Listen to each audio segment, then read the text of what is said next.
ও ইনকলাব মঞ্চের মুখপাত্র শরীফ ওসমান হাদী আর আমাদের মাঝে নেই। ইন্না লিল্লাহি ওয়া ইন্না ইলাইহি রাজিউন। কিছুক্ষণ আগে সিঙ্গাপুরের পররাষ্ট্রমন্ত্রী ভিভিয়ান বালাকৃষ্ণন আমাকে টেলিফোনে এই হৃদয় বিদারক সংবাদটি জানিয়েছেন। ফেসিবাদ ও আধিপত্যবাদ বিরোধী সংগ্রামের এই অমর সৈনিককে মহান রাব্বুল আলামিন শহীদ হিসেবে কবুল করুন, এই দোয়া করি। আমরা সবাই মিলে এই দোয়া করি। শরীফ ওসমান হাদীর এই অকাল মৃত্যুতে আমি গভীর শোক ও দুঃখ প্রকাশ করছি। তার প্রয়াণ দেশের রাজনৈতিক ও গণতান্ত্রিক পরিসরে এক অপূরণীয় ক্ষতি। আমি তার রুহের মাগফিরাত কামনা করছি এবং শোক সন্তপ্ত স্ত্রী, পরিবারের সদস্যবৃন্দ, স্বজন ও সহকর্মীদের প্রতি গভীর সমবেদনা জানাচ্ছি।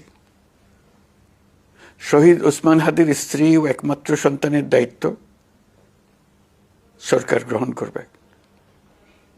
শহীদ শরীফ ওসমান হাদীর অকাল মৃত্যুতে আগামী শনিবার একদিনের রাষ্ট্রীয় শোক ঘোষণা করছি। এই উপলক্ষে শনিবার দেশের সব সরকারি, আধা সরকারি, স্বায়ত্তশাসিত প্রতিষ্ঠান, শিক্ষা প্রতিষ্ঠান সহ সরকারি বেসরকারি ভবন এবং বিদেশে বাংলাদেশ মিশনগুলোতে জাতীয় পতাকা অর্ধনমিত থাকবে। একই সাথে আগামীকাল শুক্রবার বাদ জুমা দেশের প্রতিটি মসজিদে শহীদ ওসমান হাদীর রুহের মাগফিরাত কামনায় বিশেষ দোয়া ও মোনাজাতের আয়োজন করা হবে। আপনারা তাতে শরীক হন। অন্যান্য ধর্মের উপাসনালয়গুলোতেও আয়োজন হবে বিশেষ প্রার্থনার। আমি বিশেষ কৃতজ্ঞতা জানাই সিঙ্গাপুর সরকারের প্রতি, যারা হাদীর চিকিৎসায় অত্যন্ত আন্তরিকতা ও পেশাদারিত্ব দেখিয়েছেন। বিশেষ করে সিঙ্গাপুরের পররাষ্ট্রমন্ত্রী ভিভিয়ান বালাকৃষ্ণন, যিনি একই সঙ্গে একজন বিশিষ্ট চিকিৎসক, তার প্রতিও।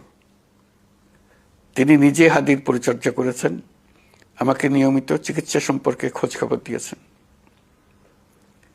এই নৃশংস হত্যাকাণ্ডের সঙ্গে জড়িত সকল অপরাধীকে দ্রুত আইনের আওতায় আনা হবে এবং তাদের বিরুদ্ধে সর্বোচ্চ শাস্তি নিশ্চিত করা হবে।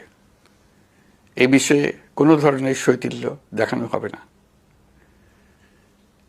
বিপ্লবী রক্তে উজ্জীবিত এই তরুণ নেতা ওসমান হাদী ছিলেন প্রতিবাদের